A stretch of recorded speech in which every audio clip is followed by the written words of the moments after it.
Hello, everyone. Today, our topic of discussion is powering up to get to the 30 trillion economy point. So, this news is from the Hindu, and we all know what this trillion economy means. Trillion economy by 2047, Modi 3.0 roadmap. Now, through this article, we get to know or get to try to understand many points. So let's discuss and start today's session. For India, in Hindu, uh, it is there like for India to avoid such a fate and become a 30 trillion economy by 2047, as envisaged by the government, we must relentlessly pursue rapid economic growth built on liberal economic policies that harness the private sector.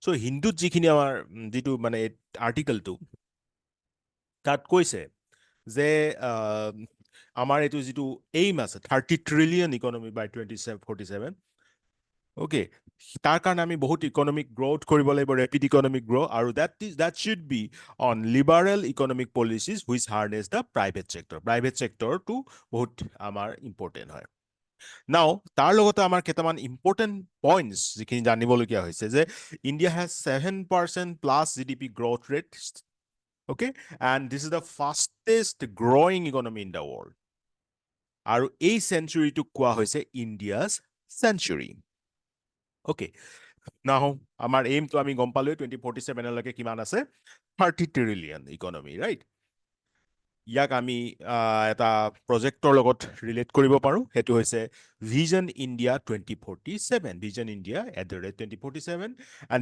this is the project initiated by নীতি আয়োগ আৰু কিহৰ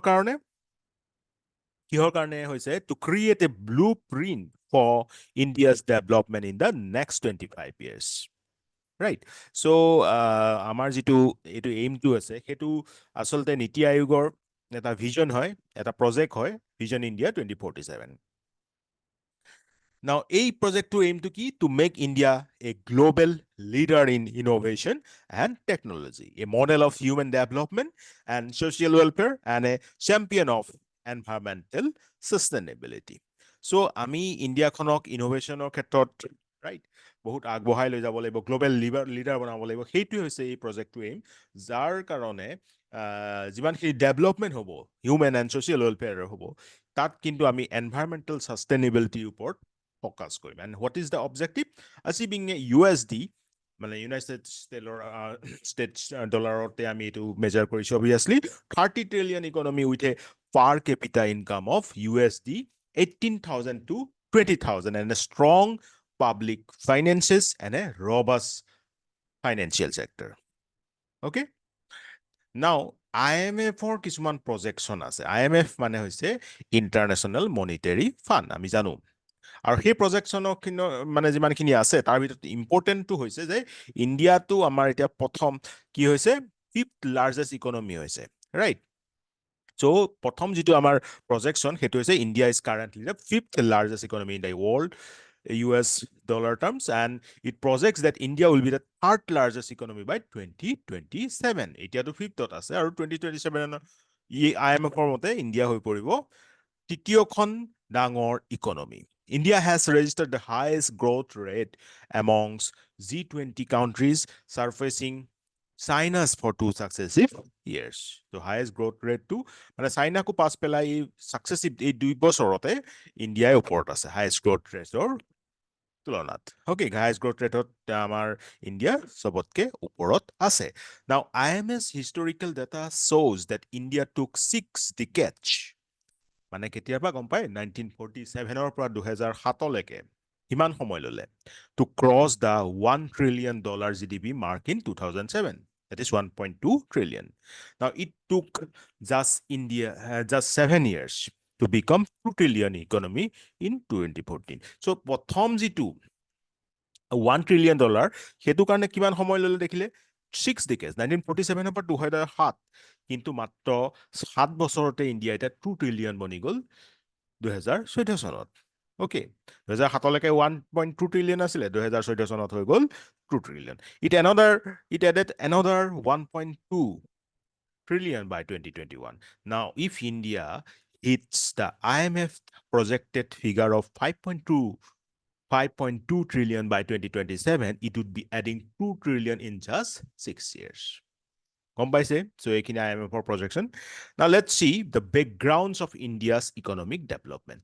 Now, independence or pra 91 চনলৈকে from independence till 1991, India's poverty rate stayed at approximately 50% despite socialist policies emphasizing poverty reduction. So আমি জানো যে 1991 okay economic liberation to আহিছে গম পায় আপোনালোকে কিন্তু 1991 লৈকে আমাৰ poverty rate to 50% আছিল যদিও আমি ছ'চিয়েলিষ্ট পলিচিছে আমি এডপ্ট কৰিছিলোঁ ছ'চিয়েলিষ্ট পলিচিত তথাপিও ছ'চিয়েলিষ্ট পলিচিছ মানুহৰ ওপৰত গুৰুত্ব দিয়াৰ উপৰিও মানে সত্ত্বেও কিন্তু ইণ্ডিয়াৰ পভাৰ্টি ৰেট বহুতেই বেছি আছিল ৰাইট নাও কিন্তু যেতিয়া আমি লিবাৰেল হ'লোঁ 1991 আৰু 2011 চনৰ ভিতৰত কি হ'ল the poverty rate fell to approximately 20%. Poverty rate কমিলে now India's growth pulled 35 crore people out of abject poverty during this period. So, গম পাইছে poverty to কমিলে. Now, between 1990 and 2013, exports as a percentage of India's GDP grew from 7% in 1990 to 25% in 2013. এইখিনিতো আমি ঠিকেই দেখিছোঁ poverty rate আগতে যিটো 1991লৈকে 50% আছিল পাছত ইকনমিক লিবাৰেশ্যনৰ পাছত বহুত কমিলে 20% পালেগে 35 crore মানুহক পভাৰ্টিৰ পৰা উলিয়াই অনা হৈছে আৰু আমি দেখিলোঁ যে ইণ্ডিয়াৰ GDP গ্ৰ' হৈছে 7%ৰ পৰা 25% 1990 চনত 7% আছিল আৰু 2013 চনত 25% হ'ল ঠিক আছে কিন্তু কি আছে ইকনমিক গ্ৰ'থত তেনেহ'লে ইছ্যুজখিনি right কিয় আমাৰ হেডিংটো হেনেকে আহিছে right so issues in India's economic growth this data does not show much change in the Gini coefficient মোৰ আগৰ ক্লাছত আপোনালোকে Gini coefficientৰ বিষয়ে পাইছে মই বহুত আগতে ডিসকাস কৰিছো so India's high growth years of 2000 to 10 were led by an IT services boom that spawned an affluent middle class. However, 46% of our labor force remains in agriculture. Is a growth to দেখিছিলো আমি কিহৰ কাৰণে দেখিছিলো because of IT services boom. কিন্তু জানিবলগীয়া কথা বা আমি সকলোৱে জানো যে আমাৰ লেবাৰ ফোৰ্স খিনি বেছিকৈ ক'ত আছে agriculture around 46% আপোনাৰ agriculture আছে. It is characterized by low productivity and underemployment. Contributing just 18% of our GDP. So, আমাৰ 46% labor ক'ত আছে agriculture. কিন্তু তথাপিও low productivity আছে, underemployment হৈছে আৰু মাত্ৰ 18% হে আমাৰ GDP total 18% হে ই contribute কৰে. So, India's এইটো কণ্ডিশ্যনটো বহুত মানে এটা ভাবিবলগীয়া কথা হৈছে এগ্ৰিকালচাৰত যিমানখিনি আমি এমপ্লয়মেণ্ট আহিব লাগিছিল সেইখিনি অহা নাই কন্ট্ৰিবিউশন যিমানখিনি আহিব লাগিছিল জিডিপিলৈ অহা নাই এগ্ৰিকালচাৰৰ ফালৰ পৰা well India's female labor force participation rate বহুত important is just 37% মনত ৰাখিব female labor force participation rate যাক আমি FLFPR বুলি কওঁ মাত্ৰ 37% আছে It was 26% in 2019 but post COVID-19 several women have gone back to work as agricultural labor আমি জানো পোষ্ট কোভিডৰ যিখিনি এফেক্ট আছিল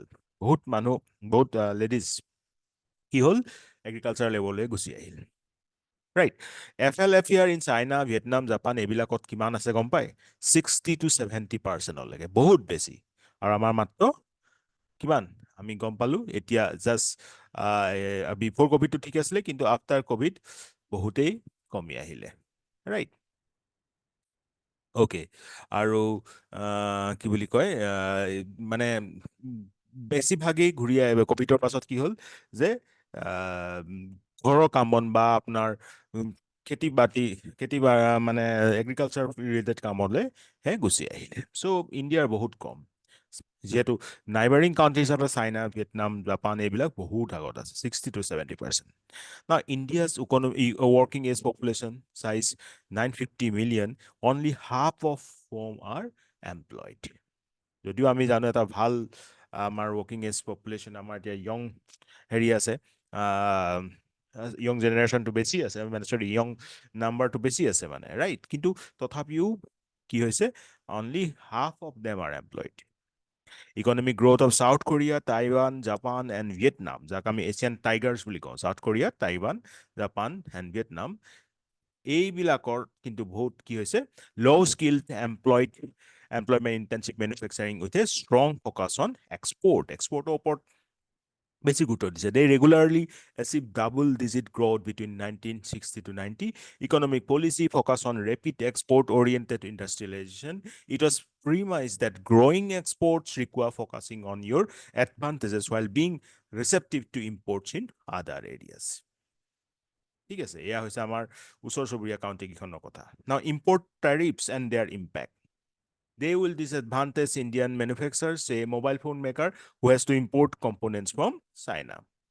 Tariffs will artificially inflate the prices of the many parts needed for their finished phone, ultimately raising the prices of downstream Indian export. So এইবিলাকেও Indian এক্সপৰ্টত বহুত বাধা দিয়ে. অ'কে, কাৰণ আমি বেছিভাগ পাৰ্ট আপুনি লিখিছেনে দে মানে তাৰ পৰাই লওঁ. চ' সেইটো কাৰণে ইণ্ডিয়ান যিটো এক্সপৰ্ট হয় তাত বহুতেই ডাউন ষ্ট্ৰীম কৰি দিয়ে. মিডিল ইনকাম ট্ৰেপ, এইটো এটা ইম্পৰ্টেণ্ট টাৰ্ম, বাকীখিনি মোৰ মতে বুজি পালে আপোনালোকে, কিন্তু মিডিল ইনকাম ট্ৰেপটো মনত ৰাখিব. কি হয়, middle income trap refers to a situation where a country, after reaching a middle income status, struggles to transition to high income status. আমি মিডল ইনকামৰ পৰা হাই ইনকাম ষ্টেটাছলৈ আহিব কৰোঁতে, মানে ট্ৰানজিশ্যন কৰিব কৰোঁতে যিখিনি ষ্ট্ৰাগল ফেচ কৰোঁ, সেই চিটুৱেশ্যনটোকে আমি কওঁ middle income trap. This happens when economic growth slows down after an initial period of rapid progress and the country remains stuck at a middle income level without advancing further to high income levels. So, এসময়ত rapid progress হৈছিল, কিন্তু এতিয়া middle income লেভেলতে লাগি ধৰিছে, মানে তাৰ আগলৈ আহিব পৰা নাই, হাই ইনকাম লেভেললৈ আহিব পৰা নাই. Of 101 middle income economies in 1960, only 23rd had attained the high income status by 2018. এইটো status. আৰু India is a lower middle income economy that must graduate to middle income status by the early part of the next decade. Reasons why countries to get in the middle income trap. কিয় হয়? First of all, economies losing their edge in lower-end sectors, economies not being competitive enough with more prosperous countries in high-tech sector. আমাৰ লগতে এনেকুৱা হৈ আছে, right? আমি এক্সপৰ্টত বহুত পাছ কৰি গৈছোঁ. Now, India's problem of middle income trap. India has been unable to leverage surplus labor to grow in low-end sectors. যেনেকৈ চাইনা বা এইবিলাক কাউণ্ট্ৰিত বেছি মানে লেবৰখিনি বহুত আছে আমাৰ ইয়াত, কিন্তু আমাৰ বহুত পিছপৰা, আমাৰ ফিমেল লেবৰ ফ'ৰ্চটো বহুত কম, right? So India has been unable to leverage surplus labor to grow in low-end sectors. The IT boom gave us an alternative pathway to growth, but the headroom there is limited, right? IT ঠিক আছে, IT boom, কিন্তু ITত আমাৰ কিমানখিনি মানুহে labour পাব, right? আৰু বেছিভাগটো আমাৰ এগ্ৰিকালচাৰৰ হয়, কিন্তু তাৰ পৰাতো GDPৰ আমাৰ কণ্ট্ৰিবিউশ্যন অহা নাই. So how should India avoid the middle income trap? India's social sector and civil society should view campaigns that print factories, hubs of low-tech manufacturing as sweet shops, decrying their work conditions and low wages. A market-led economy আমাক লাগিব that lets private enterprise thrive without the government or perceptions of factory jobs getting in the way. Minimum government থাকিব লাগিব, maximum governance থাকিব লাগিব, right? Market lead economy হ'ব লাগিব, তাত আমাৰ প্ৰাইভেট এণ্টাৰপ্ৰাইজখিনিয়ে ভালকৈ উৎপন্ন মানে ভালকৈ এক্সপৰ্ট কৰাব পৰাকৈ আমাৰ প্ৰডাকশ্যন হয়, আৰু এটা মিনিমাম গভাৰ্ণমেণ্টৰ থ্ৰুৱেদি মেক্সিমাম গভাৰ্ণমেণ্টছ হয়, তেতিয়াই হ'ব এইখিনি, ইমানখিনি এটা মাৰ্কেট লিড ইকনমি আমি পাম. Reforms two enhance is of doing business must not stall. Is of doing বিজনেছটো আমাৰ এনহেন্স কৰিবই লাগিব.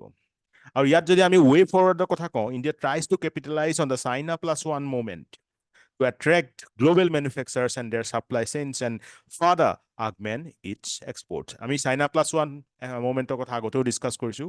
হ'ব লাগিব আমাৰ ইণ্ডিয়াত এটা অল্টাৰনেটিভ অপশ্যন পাব লাগিব কোম্পানীবিলাকে। India must resist the temptation of putting up high tariff on the walls for imports, right? The government must double down on its impressive achievements in revamping India's infrastructure by building industrial clusters that are on a par with those in China and Vietnam. ঠিক আছে, আমাৰ industrial আমাৰ infrastructure build কৰিব লাগিব, right? আৰু supply with plug and play infrastructure and ancillary ecosystems for education, healthcare, and entertainment, which should attract both employers and workers. চ' এই টাৰ্মটো at least মনত ৰাখিব, প্লাগ এণ্ড প্লে ইনফ্ৰাষ্ট্ৰাকচাৰ হ'ব লাগিব। ছেকেণ্ড, প্ৰথমতে মই যিটো ক'লোঁ আপোনালোকক, কি হ'ব, চাইনা প্লাছ ওৱান মুভমেণ্ট, মানে চাইনা প্লাছ ওৱান যিটো আমাৰ মুভমেণ্ট বুলি ভাবিব পাৰে, সেইটো হ'ব লাগে। ইণ্ডিয়াই গ্ল'বেল কোম্পানীখিনিক এট্ৰেক্ট কৰিব পাৰিব লাগিব। ইনফ্ৰাষ্ট্ৰাকচাৰ ভাল বনাব লাগিব, ইণ্ডিয়াছ ইনফ্ৰাষ্ট্ৰাকচাৰ। কেনেকৈ? ইণ্ডাষ্ট্ৰিয়েল ক্লাষ্টাৰ বনায়, যিবিলাক দেখি এটা চাইনা বা ভিয়েটনাম আদিত থকা নিচিনাকৈ মানে তাৰ কম্পিট কৰিব পৰাকৈ বনাব পাৰে, right? So' a cluster lead model of industrial development wherever stringent regulations are relaxed to designated areas. কিছুমান stringent regulations আছে, সেইবিলাকক অলপ ৰিলেক্স কৰিব লাগিব যাতে আমাৰ ডেভেলপমেণ্ট হয়। আমাৰ ইয়াত মানে মেনুফেকচাৰিঙৰ হওক বা যিকোনো ধৰণৰ এনেকুৱা ধৰণৰ ইণ্ডাষ্ট্ৰীবিলাক আহি পৰে, right? So it helps to create a favorable environment for manufacturing. And the government must leverage the strengths of the private sector and its own penchant for reforms to focus on low-skilled manufacturing. So প্ৰথম কথা, private চেক্টৰ মানে গভৰ্ণমেণ্টে সুবিধা দিব লাগিব growth কৰিবৰ কাৰণে, right? আৰু কি ক'ব লাগিব যে আমাৰ যিখিনি ল' স্কিল্ড মেনুফেকচাৰিং আছে তালৈ অলপ ৰিফৰ্ম আনিব লাগিব। They can employ multitudes of peoples in sectors like electronics, assembly and apparel, যিটো আমাৰ চাইনাত হৈ থাকে, right? This opportunity needs to be made more lucrative for scores of Indians, right? So' এইখিনি বহাব লাগিব। মানে এটা কথা মনত ৰাখিব যে আমাৰ যিখিনি প্ৰাইভেট চেক্টৰ তাৰ গ্ৰ'থৰ ওপৰত গভৰ্ণমেণ্টে বহুত বেছি ফ'কাছ কৰিব লাগিব। এইখিনিকে আমি ক'ব পাৰোঁ যে আমাৰ ৱে ফৰৱাৰ্ড হ'ব। চ' এই আৰ্টিকলটোত আমি বহুতখিনি কথা গম পাব পাৰিলোঁ। আৰু কিয় মানে আমাৰ এটা 30 ট্ৰিলিয়ন ইকনমি যিটো এটা ড্ৰিম আছে বা যিটো এটা ভিজন আছে, তাক প্ৰথমতে আমি এটা সপোন বুলি ভাবিব লাগিব যদি আমি ইণ্ডিয়াই এই কোৱাৰ ধৰণে এই ষ্টেপছখিনিৰ ওপৰত যদি গুৰুত্ব নিদিয়ে। আমাৰ infrastructure development, plug and play growth আৰু প্ৰাইভেট চেক্টৰক মানে বহুতখিনি যদি আমি ফ'কাছ নকৰোঁ, তেনেহ'লে কিন্তু এই ইমান ফাষ্ট ডেভেলপমেণ্টটো বা ইমান ফাষ্ট এটা ডাঙৰ এইম যিটো আছে, সেইটো কিন্তু সম্পূৰ্ণ হওঁতে বহুত প্ৰব্লেম হ'ব। ত' this is all about this article. ইয়াত আপোনালোকৰ যদি কিবা বেলেগ কমেণ্ট বা বেলেগ যদি আপুনি পইণ্টছ এড কৰিব বিচাৰিছে, then please do that and with this comment section. So' this comment section is for you guys. So let's discuss. This is a very important topic if you are preparing for APSC or UPSC. So let's meet in the next class. Till then, take care. Bye-bye. I'm signing out.